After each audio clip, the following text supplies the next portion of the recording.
ایک دفعہ کا ذکر ہے، ایک بڑے سے جنگل میں ایک مور رہتا تھا۔ وہ مور بہت گھمنڈی ہو گیا تھا۔ اسے اپنی خوبصورتی پہ بہت زیادہ ناز تھا۔ اسے لگتا تھا کہ میں تمام پرندوں سے زیادہ خوبصورت اور اچھا دکھتا ہوں۔ اس لیے وہ باقی پرندوں کا بھی جب بھی وہ اس کے سامنے سے گزرتے تھے مذاق اڑاتا تھا اور ان پر ہنستا تھا۔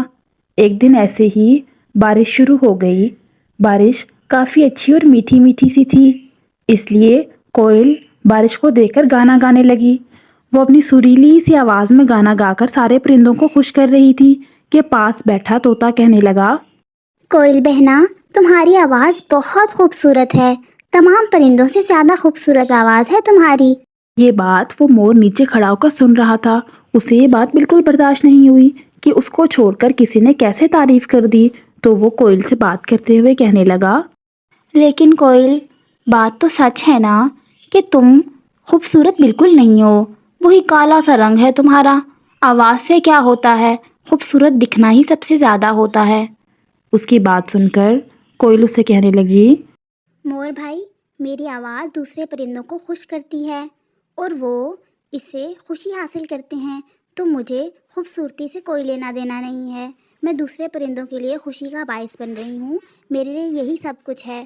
اس کی بات مور کو کچھ زیادہ پسند نہیں آئی، تو وہ بے پرواہی سے وہاں سے چلا گیا۔ تھوڑا سا آگے ایک ندی کے پاس گیا، وہاں بیٹھا ہوا تھا کہ اس کی نظر ایک مینڈک پر پڑی۔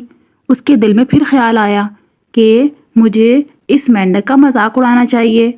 وہ اس مینڈک کا مذاق اڑاتے ہوئے کہنے لگا، مینڈک بھیا، تمہاری آواز کتنی موٹی اور عجیب سی ہے، تمہاری آواز سن کر تو باقی پرندے بیچارے ڈر ہی جاتے ہوں گے۔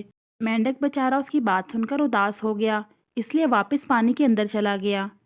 مور اس کو جاتے ہوئے دیکھ رہا تھا اور بڑا فخر کر رہا تھا کہ میں نے اس کا مذاق اڑایا ہے۔ تھوڑے پاس ہی ایک ہنس بیٹھا ہوا تھا۔ وہ اس کے پاس گیا اور اسے جا کر کہنے لگا، ہنس بھائی، تم تنگ نہیں ہو جاتے اس پروں سے؟ کتنے عجیب سے ایک ہی رنگ کے تمہارے پر ہیں، کوئی رنگ نہیں ہے ان پروں کے اندر، تم تو میری طرح ڈانس بھی نہیں کر پاتے ہوگے، بہت بور زندگی ہے تمہاری۔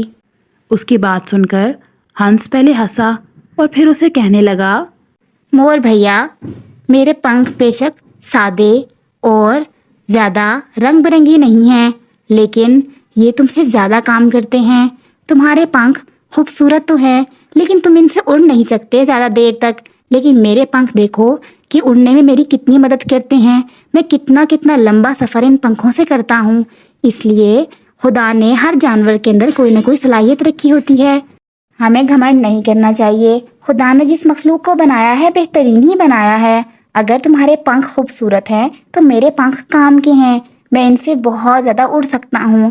اسی طرح مینڈک کے بھی اپنی کوئی نہ کوئی صلاحیت ہے، اس لیے تمہیں اس طرح سے ان کو نہیں کہنا چاہیے۔